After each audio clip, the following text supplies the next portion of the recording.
Hi అండి. మా channel కొత్తగా చూసేవాళ్ళైతే, అబ్బో! ఈమె గూడా పెట్టిందా అనుకునే వాళ్ళు చూసేవాళ్ళైతే ఫస్ట్ సబ్స్క్రైబ్ జేసుకోండి, లైక్ చేయండి. ఏంది మళ్ళీ నైట్ టైమ్ చికెనా అనుకుంటారా? అవునండి. మళ్ళీ నైట్ టైమ్ చికెన్ తెచ్చేసారు. మీరు కోడిగా చికెన్ తెచ్చినప్పుడు, ఫుల్ కోడి తెచ్చినప్పుడు దాంతో ఎన్ని రెసిపీస్ చేస్తారు? ఏమేం చేయాలని ఆలోచిస్తారు గదా!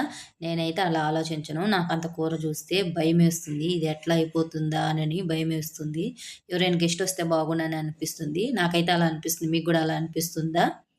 నాకు తక్కువగా ఒక హాఫ్ కేజీ, ఒక రూ. 100కి అలా తెచ్చినప్పుడైతే 2 ఐటెమ్‌లాగా చేస్తాను నేను దాన్ని. నాకలా తక్కువగా ఉంటే దీంతో ఏమేమి స్పెషల్‌గా చేసుకొని తింటామా?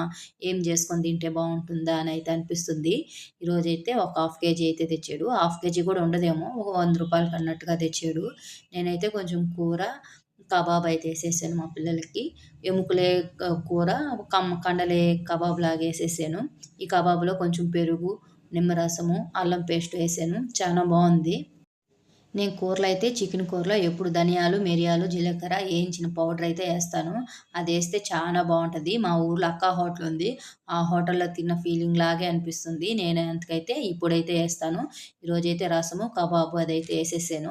ఒక వారానికి మీరైతే ఎన్ని మాటలు చికెన్ అయితే తింటారో? మేమైతే కనీసం ఒక 3 మాటలైనా తినేస్తాం.